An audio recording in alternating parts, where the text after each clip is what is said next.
औज़ुबिल्लाहिमिनश्शैतानिर्रजीम बिस्मिल्लाहिर्रहमानिर्रहीम। Dear students, mathematics part 2 में lecture number 6 है, चैप्टर नंबर 4 है इंट्रोडक्शन टू एनालिटिकल ज्योमेट्री और कंटिन्यू है हमारी एक्सरसाइज 4.3 और इसका हम करने लगे हैं डिस्कस क्वेश्चन नंबर 23। जैसा कि स्टेटमेंट आपके सामने नजर आ रही है, find the distance between the given parallel lines. हमारे पास ये दो लाइंस है, मैंने इनकी नंबरिंग भी कर ली, एक को 1 कह लिया और एक को 2 कह लिया। हमने इनके बिटवीन डिस्टेंस फाइंड करना है, उसके बाद स्केच करना है और उसके बाद वो इक्वेशन फाइंड करनी है जो मिड वे पे उन दोनों पैरेलल लाइन के दरमियान में मिड वे से उनको उनको कट कर रही है, वो हम लाइन भी उसकी इक्वेशन भी फाइंड करेंगे। तो सबसे पहले हम फर्स्ट स्टेटमेंट की बात करते हैं, find the distance between the given parallel line. हम इन दोनों के दरमियान डिस्टेंस फाइंड करना चाह रहे हैं। तो यहां से बाय 1 एट एक्स एक्सिस, और स्टूडेंट ये तो आप जानते हैं एक एक्सिस पे दूसरी वैल्यू y की वैल्यू 0 होगी, यानी x पे y 0 होगा। इसमें पुट कर देते हैं y की जगह 0, तो 3x minus 0 plus 3 equal to 0। तो यह आ जाएगा 3x इक्वल टू माइनस 3। यहां से x की वैल्यू आ गई -1। तो हम इसको इस पॉइंट को P का नाम दे देते हैं, यानी P पॉइंट हमारे पास आ गया -1 एंड 0। उसके बाद the distance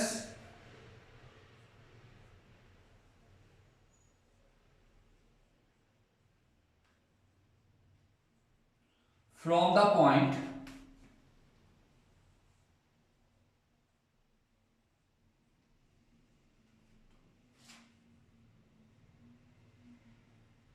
P to the line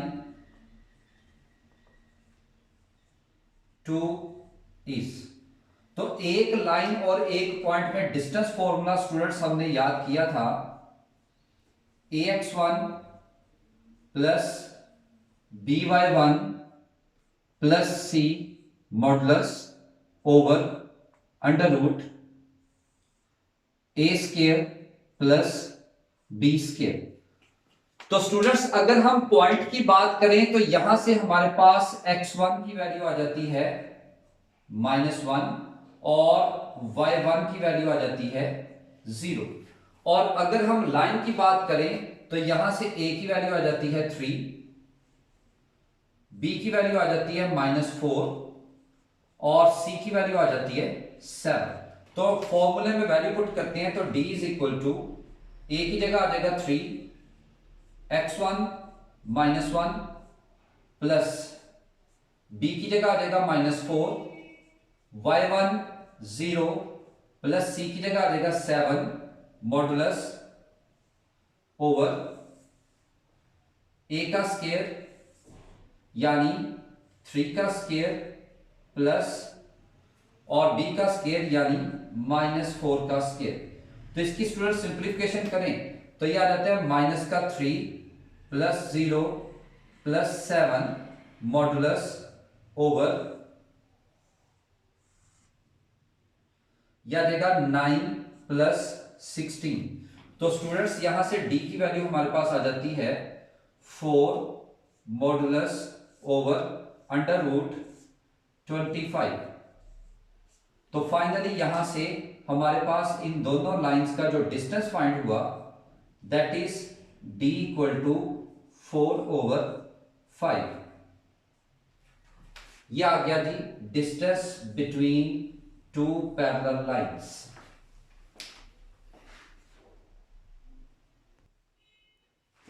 अब हम पहले इसकी इक्वेशन फाइंड कर लेते हैं, उसके बाद हम स्केच की तरफ आएंगे। जिस तरह से इक्वेशन 1 में से आपने पॉइंट निकाला, इसी तरह से बाय 2 एट एक्स एक्सिस, यहां भी y की वैल्यू आप पुट कर दें 0, और जब y को यहां पे 0 पुट करेंगे तो यह आ जाएगा 3x minus 0 plus 7 equal to 0। तो ये बन गया 3x इक्वल टू -7, यानी यहां से x की वैल्यू आ गई -7/3 और हम इस पॉइंट को Q का नाम दे देते हैं और Q पॉइंट हमारे पास -7/3 और 0। अब क्योंकि हमने फाइंड करनी है इसकी इक्वेशन मिडवे से, तो late M be the midpoint of P and Q। तो P और Q का मिड पॉइंट फाइंड करते हैं, इसको M से रिप्रेजेंट करेंगे और मिड पॉइंट का फॉर्मूला स्टूडेंट आज जानते हैं, फर्स्ट वैल्यू में फर्स्ट प्लस यानी -1 प्लस -7/3 -1 प्लस -7/3 ओवर 2 और सेकंड में सेकंड प्लस डिवाइडेड बाय 2। इसको स्टूडेंट जब आप सोल्व करेंगे -1 -7/3 ओवर 2 और 0/2 और इसका जब एलसीएम लेंगे तो स्टूडेंट ये आ जाएगा -3 -7/6 एंड 0 और ये आ गया -10/6 और 0 और हमारे पास फाइनली पॉइंट निकल आया 2 5s are 10 2 3 are 6 और 0। ये वो पॉइंट है जिस पे हम इसकी इक्वेशन फाइंड करना चाह रहे हैं। अब हमें इक्वेशन फाइंड करने के लिए स्लोप भी चाहिए। स्लोप चाहे फर्स्ट इक्वेशन से निकाल लें चाहे सेकंड इक्वेशन से निकाल लें, क्योंकि लाइंस पैरेलल है, दोनों की स्लोप सेम है। तो हम इक्वेशन 1 में से स्लोप निकालते हैं, तो बाय 1 तो यह आ जाएगा 3x - 4y + 3। तो स्टूडेंट्स आप जानते हैं जब लाइन गिवन हो तो स्लोप कैसे निकालते हैं, -4y को दूसरी तरफ ले जाएंगे प्लस का 4y = 3x + 3। तो यहां से y की वैल्यू आ गई 3/4x + 3/4 और यहां से इट मींस स्लोप हमारे पास आ गई 3/4। अब ये हो जाएगा x1 y1 और ये हो जाएगा m और equation of line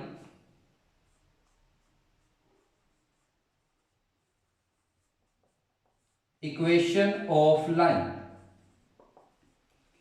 y1 = m × x - x1। तो यहां से y1 हमारे पास है 0, m 3/4 और x1 हमारे पास है -5/3। 4 को क्रॉस मल्टीप्लाई करें तो ये आ गया 4y = 3 × यहां से स्टूडेंट 3 एलसीएम आ गया तो ये आ गया 3x + 5। तो यहां से 3 और 3 कैंसिल और फाइनली हमारे पास जो इक्वेशन आ गई इसकी वो बन गई 3x plus -4y + 5 = 0। This is the required line.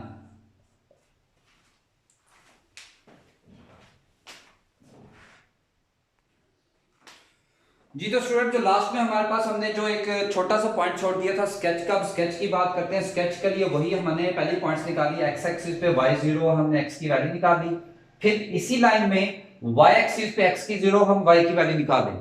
अब दूसरी लाइन की बात करते हैं, x एक्सिस पे y0 x की वैल्यू हमने निकाली थी, इसी लाइन में y एक्सिस पे x की 0 वैल्यू 0 पुट करेंगे और यहां से y की वैल्यू निकालेंगे। ये हमारे पास दो एक्सिस है जो कि कोऑर्डिनेट सिस्टम में हमने पुट किए थे। फर्स्ट लाइन की बात करते हैं, x की वैल्यू है -1 तो ये x का -1 है, इस पॉइंट को इस पे एक पॉइंट लगा लिया और इसी में y की वैल्यू 0.8 है तो ये 1 से थोड़ा सा नीचे ये 0.8 बनता है। तो यहां से स्टूडेंट एक लाइन आप खींच देंगे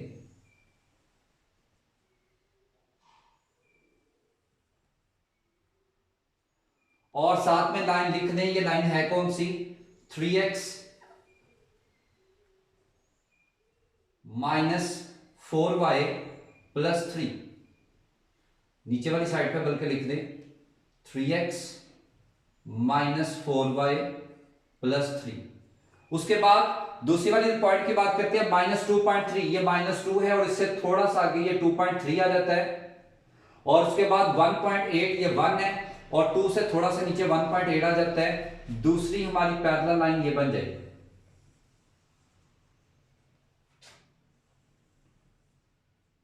और ये वाली इक्वेशन हमारे पास है 3x minus 4y plus 7 equal to 0। और इसी तरह से ये दो पैरेलल लाइन का आप स्केच इसका ड्रॉ कर सकते हैं। स्केच कंपलसरी नहीं है, अगर आप नहीं भी ड्रॉ करेंगे तो कोई बात नहीं, क्योंकि मोस्टली क्वेश्चन में ये स्केच की बात नहीं की जाती।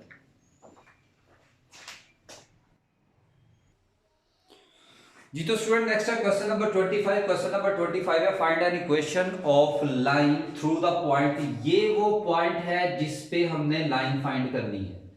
And perpendicular to the join of, वो जॉइन कर रही है परपेंडिकुलर ए से बी। तो ये जो ए से बी पॉइंट है इससे हम स्लोप फाइंड करेंगे। तो स्लोप ऑफ ए बी, और इसको हम m से रिप्रेजेंट करेंगे। और फॉर्मूला आप जानते हैं y2 minus y1 over x2 minus x1। तो यह आ जाएगा -15 ओवर 25। तो यह आ गया 5 3s are 15, 5 5s are 25। Here the required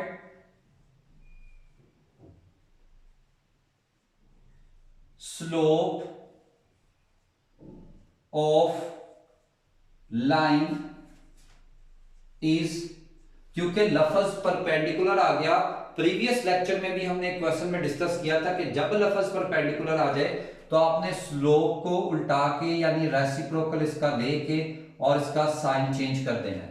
और जो पॉइंट है, पॉइंट हमारे पास गिवन है 5 और -8, यानी इस पे हमने इक्वेशन फाइंड करनी है। The equation of line is, और वो हम जानते जब एक पॉइंट और एक स्लोप हो तो यह रहेगा y minus y1 m into x minus x1। तो पॉइंट के अंदर से y1 की वैल्यू आ जाएगी -8 और स्लोप जो रिक्वायर्ड लाइन की निकली -5/3 और x1 की वैल्यू आ जाएगी 5। तो ये 3 को पहले क्रॉस मल्टीप्लाई करते हैं तो यह आ जाएगा 3 इंटू y प्लस 8 और यह आ जाएगा -5 इंटू एक्स माइनस 5। तो इसको जब अंदर सिंप्लीफाई करेंगे तो ये बन जाएगा 3y plus 24 that is minus का 5x प्लस 25। तो ये 5x को इधर ले आए तो यह आ जाएगा प्लस का 5x plus 3y plus 24 minus का 25 इक्वल टू 0। तो ये बन जाएगा 5x plus 3y minus 1 equal to 0। ये आ गई हमारी रिक्वायर्ड इस इक्वेशन की लाइन।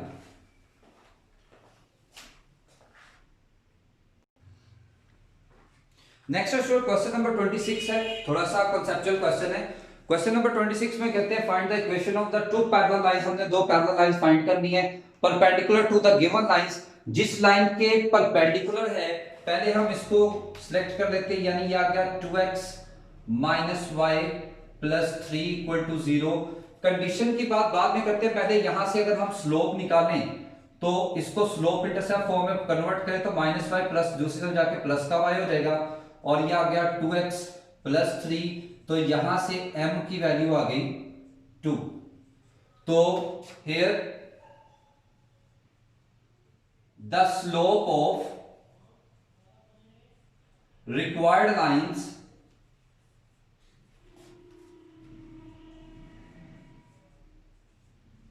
is, क्योंकि परपेंडिकुलर की बात आ गई तो ये आ जाएगा -1/2। हम यहां पे सपोज कर लेते हैं द इक्वेशन ऑफ लाइन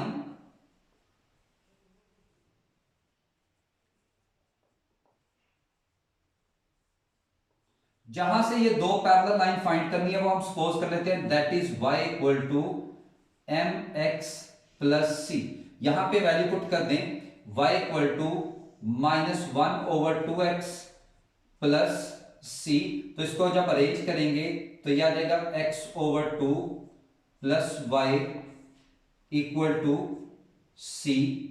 ये हमारे पास एक इक्वेशन आ गई। इस इक्वेशन में से हम फाइंड करेंगे दो पैरेलल लाइंस। आगे वो कहते हैं such that the product of x intercept and y intercept of each is 3। यानी दो इंटरसेप्ट्स की बात आई, हम इसको पहले टू इंटरसेप्ट फॉर्म में कन्वर्ट कर लेते हैं, यानी सी को दोनों तरफ डिवाइड कर देंगे तो ये आ जाएगा x/2c plus y/c which is equal to 1। तो यहां से x इंटरसेप्ट आ गया,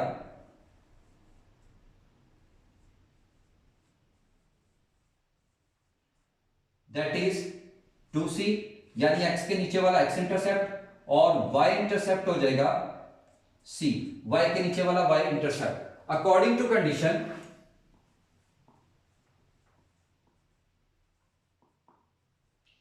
अकॉर्डिंग टू गिवन कंडीशन, देखें कंडीशन में उन्होंने बात की the product of x intercept and y intercept. तो x इंटरसेप्ट है 2c और y इंटरसेप्ट है c, और दोनों का प्रोडक्ट वो शो कर रहे हैं 3। तो it means 2c square which is equal to 3। तो यहां से c square is equal to 3/2। तो यहां से c की वैल्यू हमारे पास निकल आई plus minus under root 3/2 by equation 1। Equation 1 हमारे पास है x/2 plus y equal to c। यहां पे c की जगह c की वैल्यू पुट कर दें तो यह आ जाएगा x/2 plus y equal to plus minus under root 3/2। तो 2 से मल्टीप्लाई कर दें तो यह आ जाएगा x plus 2y equal to plus minus 2 into 3 पे लहदा से अंडर रूट कर लें और 2 पे लहदा से अंडर रूट कर लें तो यह आ जाएगा x plus 2y equal to plus minus ऊपर फुल पावर नीचे हाफ पावर, तो ऊपर हाफ पावर आ जाएगी अंडर रूट 3। तो यह आ जाएगा x plus 2y equal to plus minus under root 6। या आप इसको इधर भी ले तब भी इक्वालिटी से इधर आके भी इसने लेना है plus minus under root 6 equal to 0 are the required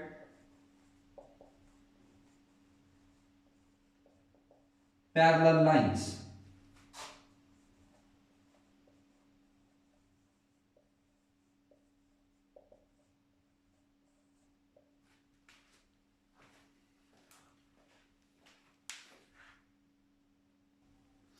next है स्टूडेंट क्वेश्चन नंबर 27 है one vertex of a parallelogram is 1 4 and the diagonal intersect at 2 1 and the sides having slope. और जो उसकी पैरेललोग्राम की साइड्स हैं उनकी slope है 1 and -1/7। तो अदर 3 वर्टिसेस हमने फाइंड करने हैं। तो स्टूडेंट्स सबसे पहले आपको पता होना चाहिए पैरेललोग्राम। तो ये हमारे पास एक पैरेललोग्राम है जिसमें वर्टेक्स ए है, उसकी वैल्यू गिवन है 1 and 4, और एक बी सी और डी ये हम फाइंड करना चाह रहे हैं। हम सपोज कर लेते हैं बी वर्टेक्स हमारे पास है x1 y1, सी वर्टेक्स हमारे पास है x2 y2 और डी वर्टेक्स हमारे पास है x3 y3। ये हमने इनकी वैल्यूज फाइंड करनी है। साथ में कह रहे हैं डायगोनल इंटरसेक्ट कर रहे हैं 2 1। तो ये स्टूडेंट्स ये उसके डायगोनल्स हैं और ये इस पॉइंट पे इंटरसेक्ट कर रहे हैं और ये पॉइंट है 2 and 1। अब वर्टेक्स फाइंड करने से पहले स्टूडेंट्स आप गौर करेंगे जो ए से सी लाइन है इसके मिड में एक वैल्यू अवेलेबल है। तो मिड पॉइंट फॉर्मूला आप जानते हैं x is equal to x1 plus x2/2 y equal to y1 plus y2/2। जब लाइन के दो पॉइंट्स की बात करें तो पहले वाला पॉइंट हमेशा x1 y1 को शो करता है, दूसरे वाला पॉइंट x2 y2 को शो करता है, और जो मिड पॉइंट है ये x और y को शो करेगा। यानी यहां से x की वैल्यू आ जाएगी 2, x1 की जगह आ जाएगा 1 और x2 की जगह x2 ही रहेगा over 2। इसी तरह से y1 y की जगह आ जाएगा 1 और y1 की जगह आ जाएगा 4, y2 की जगह y2 ही रहेगा ओवर 2। तो 2 को क्रॉस मल्टीप्लाई करें तो ये आ जाएगा 4 is equal to 1 plus x2, और ये 2 is equal to 4 plus y2। तो यहां से 4 minus 1 is equal to x2 और 2 minus 4 is equal to y2। तो यहां से x2 की वैल्यू स्टूडेंट्स निकल आती है 3 और y2 की वैल्यू निकल आती है -2। यानी जो C वर्टेक्स है वो हमारे पास अब आ गया 3 एंड -2। तो स्टूडेंट्स यहां पे एक वर्टेक्स हम फाइंड कर चुके हैं C। अब आप x2 और y2 की जगह आप लिखेंगे 3 एंड -2।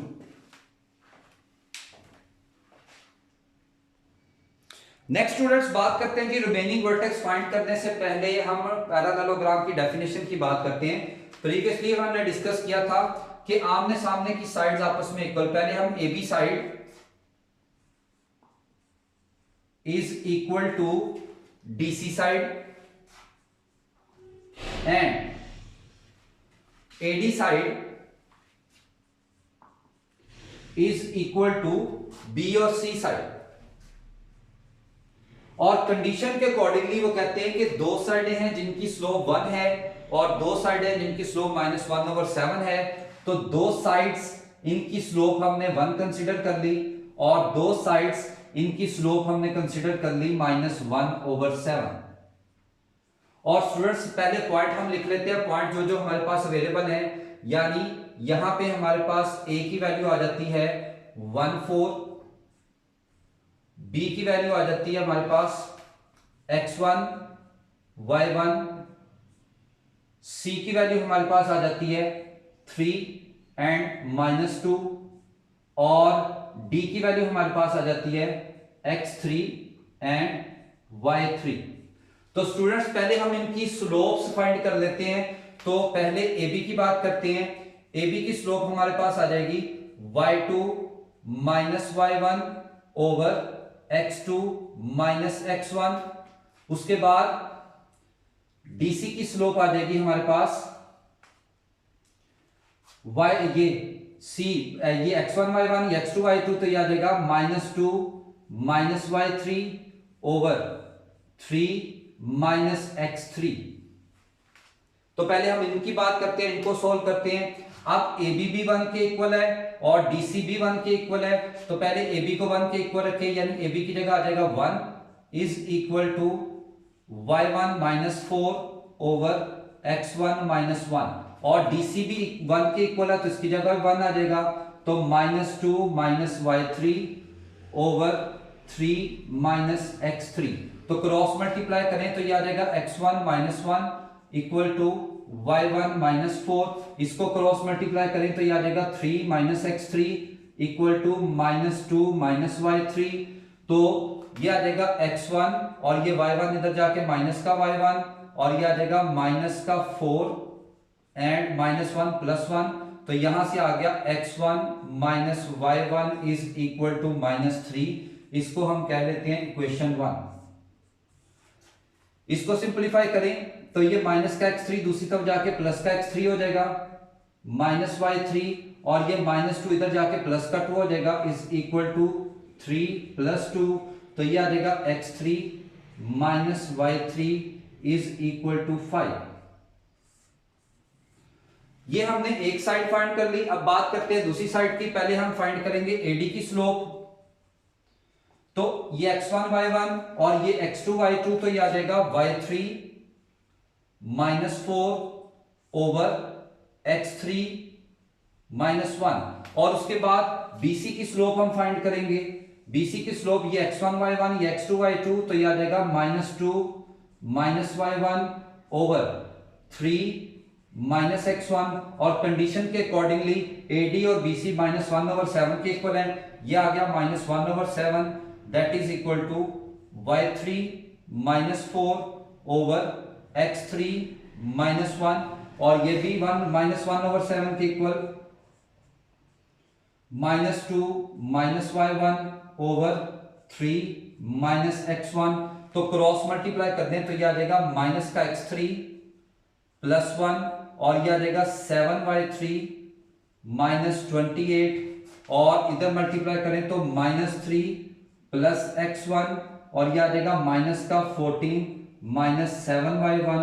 तो स्टूडेंट्स ये आ गया, माइनस का x3 दूसरी तरफ ले जाएं तो ये आ जाएगा x3 plus 7y3 is equal to 1 plus 28। तो ये आ जाएगा x3 plus 7y3 that is equal to 29।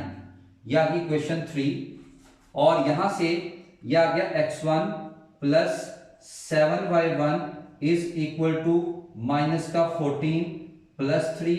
तो ये आ जाएगा x1 plus 7y1 is equal to minus 11। ये आ गई क्वेश्चन नंबर 4।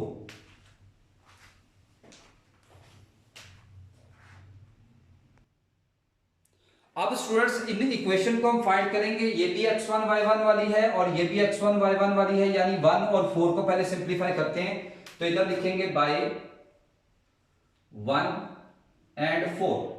तो इक्वेशन 1 हमारे पास है x1 minus y1 equal to -3 और 4 हमारे पास है x1 plus 7y1 is equal to -11। अगर दोनों को सब्ट्रैक्ट किया जाए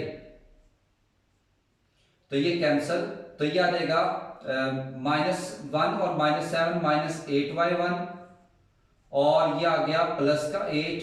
तो y की वैल्यू y1 की वैल्यू आ जाती है -1 और पुटिंग y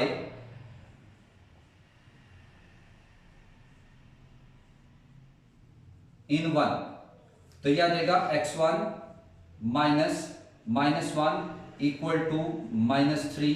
तो ये आ जाएगा x1 प्लस 1 इक्वल टू -3। तो x1 इज इक्वल टू -3 -1। तो x1 की वैल्यू आ गई -4। तो यहां से हमारे पास जो b वर्टेक्स है वो आ जाता है -4 एंड -1। उसके बाद स्टूडेंट हम इसमें से फाइंड करेंगे बाय 2 एंड 3।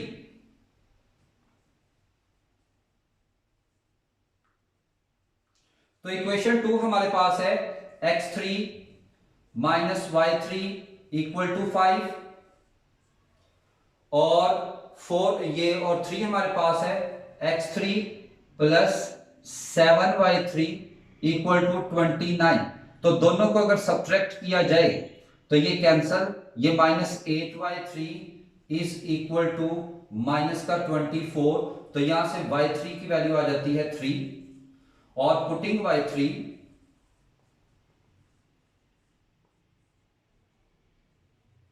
इन 2 तो यह आ जाएगा x3 minus 3 is equal to 5। तो यह आ जाएगा x3 is equal to 5 plus 3। तो ये x3 की वैल्यू आ गई 8। तो यहां से हमें फोर्थ वर्टेक्स यानी d की वैल्यू आ जाती है 8 एंड 3। तो इस तरह से हमारे ये चारों वर्टेक्स फाइंड हो जाते हैं।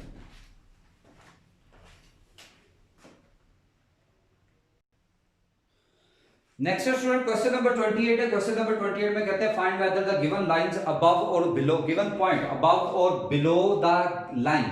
पॉइंट है हमारे पास 5 और 8 और लाइन हमारे पास है 2x minus 3y plus 6 equal to 0। So simple question, आपने क्या करना है, इस लाइन के अंदर ये जो आपके पास गिवन है इसके अंदर आपने पुट कर देना है पॉइंट, यानी फर्स्ट वैल्यू x की और दूसरी y की। तो ये आ जाएगा 2 इंटू 5 माइनस 3 इंटू 8 प्लस 6। तो ये बन जाएगा 10 माइनस 24 प्लस 6 और ये आ जाएगा 16 माइनस 24 और विच इज इक्वल टू -8। तो स्टूडेंट्स यहाँ पे एक पॉइंट याद रखिएगा, अगर आंसर का साइन और y का साइन, सिर्फ y का साइन देखना है क्योंकि y के अकॉर्डिंगली हमारी इक्वेशन फाइंड करते हैं slope intercept form y equal to mx plus c। या हम इक्वेशन ऑफ लाइन की बात करें तो y माइनस y1 और equal to m into x minus x1। तो अगर y का साइन और आंसर का साइन आ जाए सेम तो पॉइंट होगा अबव द लाइन। और अगर आ जाए ये डिफरेंट यानी चेंज और ये सेम ना हो तो वो होगा बिलो द लाइन। और इसी तरह से सेकंड पार्ट है, हमने पॉइंट पुट करना है लाइन में, तो लाइन हमारे पास है 4x प्लस 3y माइनस 9, तो x की जगह पुट करेंगे -7, y की जगह पुट करेंगे 6 माइनस 9, तो यह आ गया माइनस का 28 प्लस 18 माइनस 9, तो यह आ गया माइनस का 28 प्लस 18 माइनस 10 माइनस 9 माइनस 19। और आप देख सकते हैं आंसर में साइन माइनस है और y के साथ है प्लस, तो इसका मतलब ये हुआ कि ये पॉइंट है बिलो द लाइन।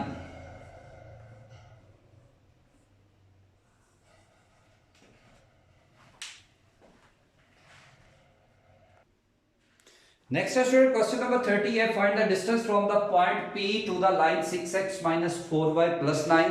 तो एक लाइन और एक पॉइंट हो, डिस्टेंस फॉर्मूला स्टूडेंट्स हम जानते हैं ax1 plus by1 plus c over under root a square plus b square.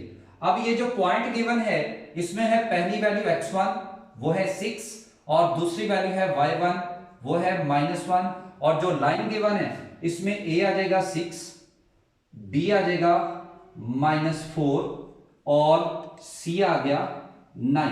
तो स्टूडेंट फॉर्मूले में वैल्यू पुट करते हैं, तो a की जगह आ जाएगा 6 और x1 भी 6, b की जगह आ गया -4 और y1 -1 और c की जगह आ गया 9 मॉडुलस ओवर a का स्क्वायर यानी 6 का स्क्वायर प्लस b यानी -4 का स्क्वायर। तो इसकी जब सिंप्लीफिकेशन करेंगे तो ये आ जाएगा 36 plus 4 plus 9 modulus over 36 plus 16, तो ये बन गया 49 मॉडुलस ओवर 52 और ये आ गया distance of the point from the line.